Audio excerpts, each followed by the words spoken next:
Sim. Excelentíssimos senhores magistrados, senhores servidores, senhoras e senhores convidados, bom dia. Estamos reunidos para participar da programação de abertura do ano judiciário no Tribunal Regional do Trabalho da 8ª Região. Um evento realizado e organizado pela Presidência com o apoio da Escola Judicial. Compõe a mesa de honra desta solenidade os desembargadores do trabalho: Francisco Sérgio Silva Rocha, presidente; Herbert Tadeu Pereira de Matos, vice-presidente; Gabriel Napoleão Veloso Filho, corregedor regional; e o juiz do trabalho da 15ª Região, Guilherme Guimarães Feliciano, ilustre palestrante desta manhã. Para proceder à abertura oficial do evento, usará da palavra o excelentíssimo presidente deste egrégio tribunal.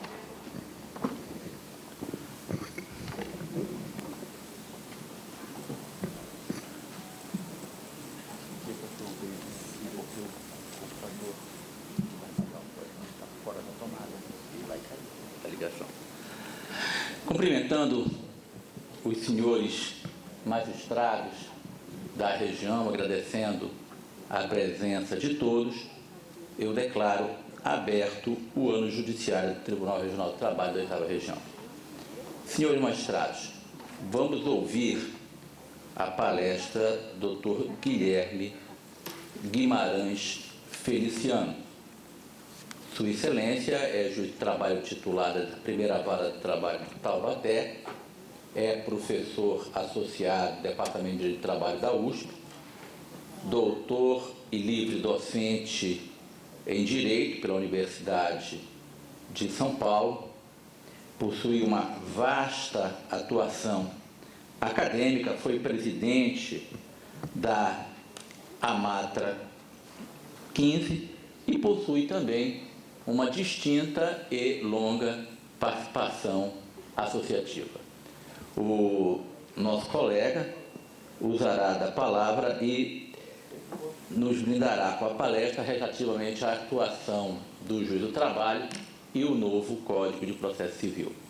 Os senhores já receberam a programação da semana de abertura do ano judiciário e já puderam constatar que nós teremos um momento de discussão nesta sexta-feira entre os senhores e a presidência, de modo que eu vou me reservar para que nós conversemos mais longamente quando tivermos este encontro na sexta-feira. Ressalto a importância da presença de todos e a importância do registro da presença no início e no final do evento. Então, já agradecendo a presença do desembargador vice-presidente, Dr. Herbert Tadeu Pereira de Matos, e do nosso querido corregedor regional, que está olhando todos vocês, Dr. Gabriel Napoleão Veloso Filho, né? Vamos ouvir o Dr. Guilherme e, claro, dos senhores desembargadores que nos honram com a sua presença, Dr. José Edilson Beliziário Mendes, doutora Elizabeth Cavalcante Cury e Dr. Luiz José Jesus Ribeiro. Passo a palavra ao Dr. Guilherme Guimarães Feliciano. A doutora Valquíria, cadê a doutora Valquíria? Doutora Valquíria Norá Coelho, sua presença brilha, doutora Valquíria. Bom dia, senhora. Tá? Então, passo a palavra ao Dr. Guilherme Guimarães Feliciano. Mas enquanto o meu amigo ali faz o devido acerto, eu já começo a discutir com vocês, digamos, o aspecto fundamental dessa minha fala, que pretende aí abrir os debates neste ano judiciário, discutindo exatamente a atuação do magistrado trabalhista perante o novo Código de Processo Civil, que os senhores sabem, os senhores acompanharam, foi aprovado pelo Senado Federal, agora, no apagar das luzes, em dezembro. Havia os destaques a votar, foram votados, de modo que isso agora vai à sanção. E, sem mais delongas, tentando desde logo abrir o panorama dessa leitura, o que eu diria a vocês é o seguinte: o novo CPC traz avanços, obrigado, certamente que traz. Vamos falar de alguns deles, mas eu digo a vocês que, na comparação com o texto que chegou ao Senado Federal, a partir dos trabalhos da Comissão Especial, com o texto que agora sai do Senado Federal, nós tivemos, a meu juízo, e tenho certeza que muitos colegas concordam ou concordarão comigo, nós tivemos alguns retrocessos. Retrocessos, particularmente, se compararmos o que teremos nesta nova ordem jurídico-processual com o que nós temos, por exemplo, na consolidação das leis do trabalho. Retrocessos em relação às próprias práticas que os juízes do trabalho adotam no seu dia a dia, nas varas do trabalho e nos tribunais. Nós vamos ver alguns deles, mas eu me permito abrir aqui a nossa conversa com o que poderíamos dizer, em linhas gerais, são os principais avanços deste novo CPC, né, que foi, então, vamos ver se...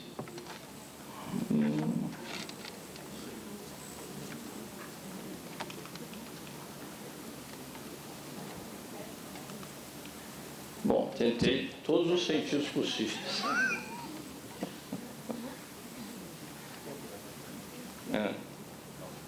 Pronto. Living and Learning. Vamos lá. Olha aqui. O que está escuro aí, na minha versão estava claro. Mas é basicamente a referência aos atos que deram origem a este estudo, né? Então, o anteprojeto novo CPC foi elaborado pela Comissão de Juristas instituída pelo ato 379 de 2009, da Presidência do Senado Federal, à época o senador José Sarney, tornou-se o projeto de lei 166 de 2010, né? De lá foi para a Câmara dos Deputados e finalmente retorna, e agora em dezembro nós temos a redação final. Segundo o ministro Luiz Fux, atual ministro do Supremo Tribunal Federal, à época ainda ministro do Superior Tribunal de Justiça, e um dos grandes entusiastas deste novo texto, o seu grande mérito seria adequar o arcabouço legislativo processual civil a especificamente um princípio constitucional, a saber, o da duração razoável do processo, aquele que está no inciso 78 do artigo 5º da Constituição, após a emenda 45. Então, ao menos, pelo dizer de quem provavelmente possa ser considerado o maior protagonista desse texto, embora, volto a dizer, ele esteja bem modificado, pela dicção deste autor, se nós podemos identificar um cerne ideológico para este novo CPC, o cerne ideológico é este: a duração razoável do processo. Vão perceber que, em algumas passagens, talvez o resultado final não esteja tão adequado a este escopo, a esta principiologia, mas, de todo modo, a ideia original foi esta. E das grandes novidades desse novo texto, nós diríamos serem, sobretudo, evidentes essas que estão relacionadas aí. Primeiro, a eliminação da figura da ação cautelar como entidade autônoma. Nós nos acostumamos, com o Código Buzaide, de trabalhar com o processo cautelar como um tertium genus, não é isso? Ao lado do processo de conhecimento e do processo de execução. Foi assim que eu aprendi o processo civil lá nos bancos da minha faculdade. Hoje as coisas são bem diferentes, né? Inspirado no próprio processo do trabalho, o processo civil adotou o chamado processo sincrético, Então, já não temos mais propriamente um processo de execução, a não ser que se trate de título executivo extrajudicial. Temos uma fase de satisfação, de cumprimento de sentença. Temos ainda o processo cautelar e um livro autônomo no CPC, mas isto desaparece no novo Código. E eu passo a ter apenas, digamos, um tratamento difuso das chamadas tutelas de urgência e tutelas de evidência. Uma outra novidade é que surgem restrições ainda maiores ao agravo de instrumento, o que para nós tem pouca repercussão na medida em que, sabem os senhores, o artigo 893, parágrafo 1º da CLT, o agravo de instrumento tem um uso muito peculiar e muito restrito, já por natureza, no processo do trabalho. Introduz-se o incidente de resolução de demandas repetitivas com uma vinculatividade da ratio iuris, da ideia de direito que se deliberar no caso paradigma em todo o território daquele tribunal. Então, isto poderá ocorrer em todos os tribunais e será vinculativo não apenas para juízes, como também para terceiros ligados à administração pública. Então, esse tratamento será muito semelhante ao que hoje se dá com a súmula vinculante. Por exemplo, concessionárias de serviço público, em princípio, estarão também vinculadas. Uma pergunta que sempre se faz é: e o processo eletrônico? Como é que ele ficou no contexto do novo CPC? Na minha opinião, a regulamentação que finalmente emerge do texto aprovado, ela não é suficiente e sequer é adequada. Nós teremos ainda que nos socorrer intensamente na chamada lei do processo eletrônico. Mas, para apontar um avanço que me pareceu importante, além do que há ali de regulação mínima de atos processuais eletrônicos quanto à comunicação e quanto à documentação, eu tenho ali a referência aos preceitos, o CPC, o novo texto, andou bem ao ditar, digamos, garantias mínimas do jurisdicionado no contexto do processo eletrônico. E as ditou em forma de princípios, o que me pareceu realmente muito adequado. E nos leva à reflexão. Então, apenas para citá-los, porque algumas expressões são autoevidentes, as garantias da disponibilidade do sistema, da independência da plataforma computacional, da acessibilidade, da interoperabilidade dos sistemas, serviços, dados e informações. Essas as que eu selecionei. E aí a reflexão que eu proponho. O nosso PJE-JT, será que atende a essas garantias? Por exemplo, se falamos em interoperabilidade dos sistemas, quem lida, como todos nós lidamos, todos nós que já atuamos com PJE, com Audi, sistema Audi e PJE, sabe que esta comunicação não é das mais azeitadas, não é? Com outros sistemas também. Nos tribunais que tinham sistemas próprios, como é o caso da Paraíba, como é o caso do Paraná, nós sabemos, temos a informação de que absolutamente não há comunicação. Esses sistemas têm de conviver e não se comunicam como sistemas. A questão da acessibilidade tem sido um problema em diversos tribunais. Não direi da 8ª região, porque não tenho conhecimento, mas me lembro que no Rio de Janeiro alguns problemas sérios foram narrados com relação à acessibilidade, à possibilidade de advogados e juízes acederem ao sistema PJE por uma série de razões. É claro que isso é um processo evolutivo, e não se há de negar o progresso. A questão, e aí me permitam essa reflexão muito pessoal, é como isso foi feito. O tempo talvez pudesse ter sido melhor aquilatado. Talvez se pudesse ter planejado a construção de um modelo, primeiro em tribunais menores, ali se fariam todas as versões necessárias, a partir dali para tribunais médios e, finalmente, para tribunais maiores.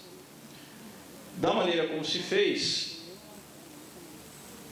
a impactação disto na jurisdição e, ao mesmo tempo, a dificuldade de assimilação trouxeram talvez mais atrasos do que ganhos. Mas, enfim, é o que nós temos, o tempo dirá se esta foi a melhor solução ou não. Traçando ainda um panorama mais geral e agora repetindo o que eu dizia a vocês. Se eu pudesse comparar em uma ou duas linhas o texto original, o texto de entrada e o texto de saída, eu diria isto que está aí. O novo Código de Processo Civil conferia amplos poderes ao juiz de primeiro grau. Inclusive, vamos ver isto para a adequação procedimental e, em todo caso, para a consecução da jurisdição efetiva. Por assim dizer, havia um grande prestígio à atividade jurisdicional em primeiro grau. O que, a meu ver, vamos ver isso daqui a pouco, caminhava bem. Uma das grandes críticas, vão ver isto, que Mauro Capelletti, entre outros, fazia à jurisdição como se construiu no século XX, era exatamente o fato de que o primeiro grau de jurisdição havia se transformado, na maior parte das nações ocidentais, em uma instância de passagem. E é interessante comparar esta expressão de um mestre, de um teórico, como é Mauro Capelletti, com o que nós vemos na prática.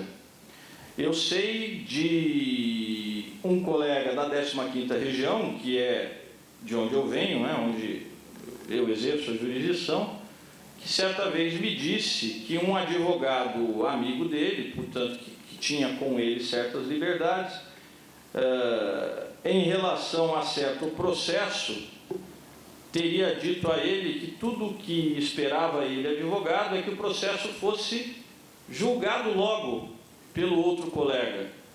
Julgado procedente ou improcedente, pouco importava que fosse logo julgado, porque o que importava mesmo era o que o tribunal pensava. De modo que a perspectiva do escritório de advocacia era essa. Olha, por assim dizer, agora com as minhas palavras, infelizmente tem de passar por aqui, mas então que passe logo. Decida como decidir, procedente, improcedente, extinção sem resolução de mérito, isso não importa, porque o que importa é o que o tribunal dirá. Bom, convenhamos que há nisto uma distorção. O segundo grau deve ser uma instância de revisão e não uma instância de afirmação da jurisdição.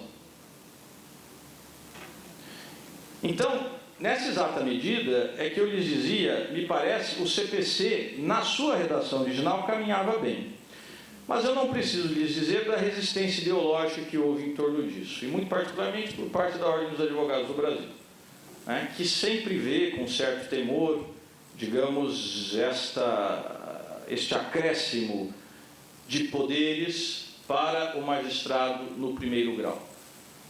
Porque ainda abeberada nesta visão liberal de que a melhor jurisdição é aquela ditada pelo tribunal, na medida em que são juízes mais experientes e que decidem em coletivo. Na teoria é assim, esta é a teoria liberal da jurisdição, mas sabemos que na prática, quem tem, e aqui não há demérito nem a um grau nem a outro, mas na prática, quem tem o contato imediato com o caso é o juiz de primeiro grau. Não por outra razão, colegas têm, inclusive, advogado, por assim dizer, a tese de que a decisão em primeiro grau deve ser, em princípio, mantida se razoável, para que não haja sempre uma nova decisão, substituindo a do juiz do primeiro grau. Volto a dizer, o juízo em segundo grau é um juízo de revisão,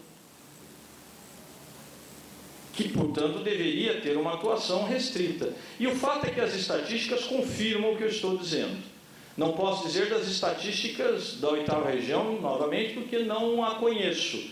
Mas não pela característica desta ou daquela magistratura, mas simplesmente porque ali se dá o contato imediato, a chamada imediatidade com o litígio, ou se quiserem, com a lide sociológica.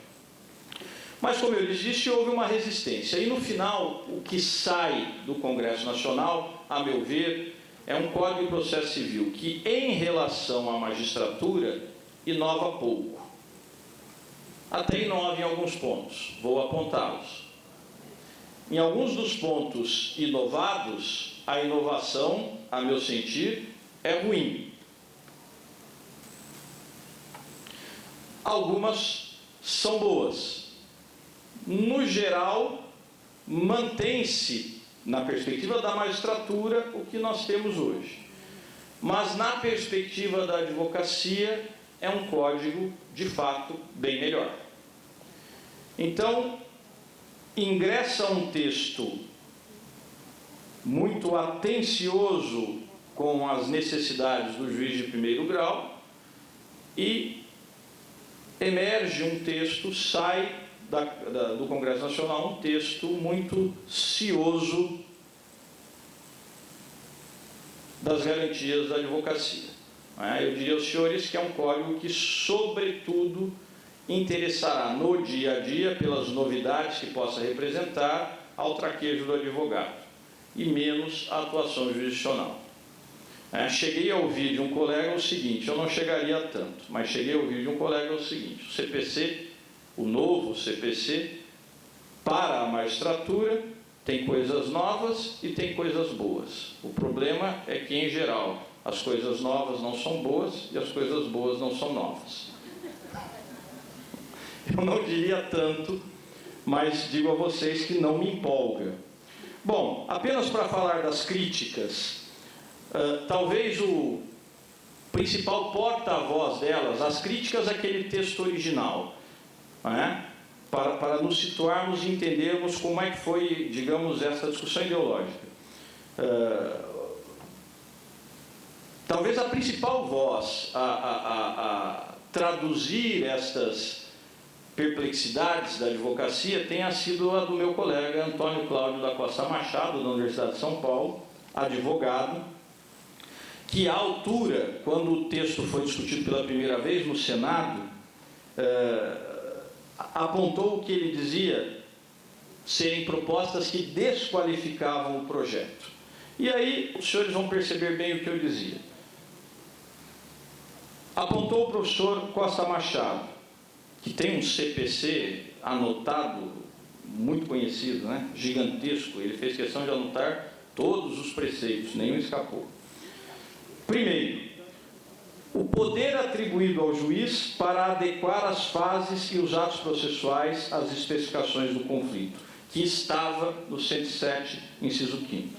O texto original dizia o seguinte: quando o procedimento ou os atos a serem realizados se revelarem inadequados às peculiaridades da causa, deverá o juiz, ouvidas as partes e observados o contraditório e a ampla defesa, promover o necessário ajuste.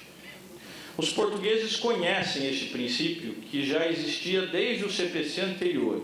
Portugal tem um novo CPC desde, se não me engano, outubro de 2013. Mas desde o CPC anterior, que é da década de 60, eles já tinham o chamado princípio da adequação formal, que eu até menciono adiante, como eu suponho que esta parte não chegará, nós vamos ficar apenas nas discussões mais ligadas à independência da magistratura. Era o artigo 265-A do CPC português, mas que foi reproduzido neste atual que está em vigor. Dizia lá o CPC português, e a redação atual é bem similar: quando a tramitação processual prevista na lei não se adequar às especificidades da causa, o juiz deve oficiosamente, ouvidas as partes, determinar a prática dos atos que melhor se ajustem ao fim do processo, bem como as necessárias adaptações. Princípio da adequação formal. Percebam, a chamada adequação formal, que para alguns processualistas civis no Brasil significam a quebra do rito, da segurança jurídica, da legalidade das formas, esse princípio, na verdade, concretiza a ideia da instrumentalidade do processo e, por consequência, do procedimento. Embora eu tenha um procedimento legal ditado na lei, se está claro para o juiz, perante a concreção da causa, que aquele procedimento é inadequado para a tutela daquela pretensão material que se apresenta em tese, ele não apenas pode, como deve, adaptar esse procedimento para que, afinal, se discuta o mérito da questão. E não simplesmente por necessidades específicas ligadas à formalidade do ato, a prazos, a ordem instrutória, etc., a possibilidade mesmo de se fazer valer aquela pretensão material se perca e o processo seja apenas um instrumento para uma pacificação social, entre aspas, que não representa acesso à ordem jurídica justa. Parece muito abstrato, porque é uma discussão que nós não travamos com a devida frequência, permitam-me dizer. Mas isso que eu estou lhes dizendo é algo que nós, juízes do trabalho, fazemos quase que diuturnamente. Ou pelo menos a maioria de nós. Artigo 273 do CPC, antecipação dos efeitos da tutela de mérito. Lá está dito, não é textualmente, há requerimento da parte. Eu suponho que alguns dos senhores, se não todos, já tenham antecipado os efeitos da tutela de mérito de ofício. Será isto uma heresia jurídica? Mas é evidente que não. Evidentemente que não é. Prazos dilatados, às vezes prazos legais, né? Recurso ordinário, 8 dias. Aí a parte apresenta uma razão qualquer.